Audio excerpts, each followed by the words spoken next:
கடந்த அதிமுக ஆட்சியின் போது அனைத்து வீட்டு நுகர்வோருக்கும் 2 மாதங்களுக்கு 100 யூனிட் வரை கட்டணம் இல்லை என அறிவிக்கப்பட்டது.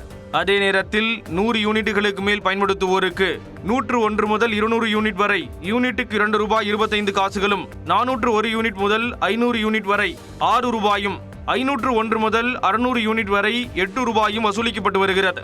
இந்த நிலையில் முதலமைச்சர் விஜய் 2 மாதங்களுக்கு 500 யூனிட் வரை பயன்படுத்துவோருக்கு 200 யூனிட்டுகளுக்கு கட்டணம் இல்லை என உத்தரவிட்டுள்ளார். அதன்படி தற்போது 200 யூனிட் வரை ₹225 கட்டணம் செலுத்தி வரும் நுகர்வோருக்கு இனி கட்டணமே இருக்காது. 300 யூனிட் வரை பயன்படுத்துவோர் ₹675 கட்டணமாக செலுத்திய நிலையில் இனி ₹450 மட்டுமே செலுத்தினால் போதும். 400 யூனிட் பயன்படுத்தி வந்தவர்கள் இனி ₹900, 500 யூனிட் பயன்படுத்தியவர்கள் ₹1500 கட்டினால் போதுமானது. அதே நேரத்தில் 500 யூனிட்டுகளுக்கு மேல் பயன்படுத்துவோருக்கு ஏற்கனவே வழங்கப்பட்டு வந்த 100 யூனிட் இலவசம் மட்டுமே தொடரும். அவர்களுக்கான கட்டணங்களில் எந்த மாற்றமும் இருக்காது. 200 யூனிட் இலவச மின்சார அறிவிப்பால் 1 கோடி பேர் பயனடைவர் என தமிழ்நாடு மின்துறை பொறியாளர் அமைப்பு தலைவர் காந்தி தெரிவித்தார்.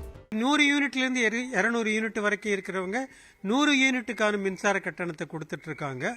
அவங்க ஒரு ₹650 கோடி வரைக்கும் அவங்க கிட்ட வசூல் ஆகுது. அந்த ₹650 கோடி இன்னைக்கு தேவை இருக்காது. அதை அவங்க கட்ட மாட்டாங்க. அவங்களுக்கு இனிமேல் மின்சாரம் இல்லாமல் போகும். இதே போல பொதுமக்களும் முதலமைச்சர் அறிவிப்புக்கு வரவேற்பு தெரிவித்துள்ளனர். இந்த 200 யூனிட்ங்கிறது ரொம்ப பெரிய விஷயம் தான்.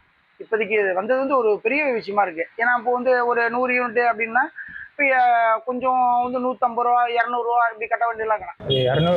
200 யூனிட் இலவசங்கிறது எனக்கு தெரிஞ்சு போதுமானதாக தான் இருக்கும். ஏன்னா 500 யூனிட்டுக்கு மேலே யூஸ் பண்ணுறவங்க எப்பயுமே வசதி படைத்தவங்களாக தான் இருப்பாங்க. முதலமைச்சரின் அறிவிப்பின் மூலம் தமிழ்நாடு மின்சார வாரியத்திற்கு கூடுதலாக ஆண்டுக்கு ₹1730 கோடி மானியத்தை தமிழ்நாடு அரசு வழங்கும்.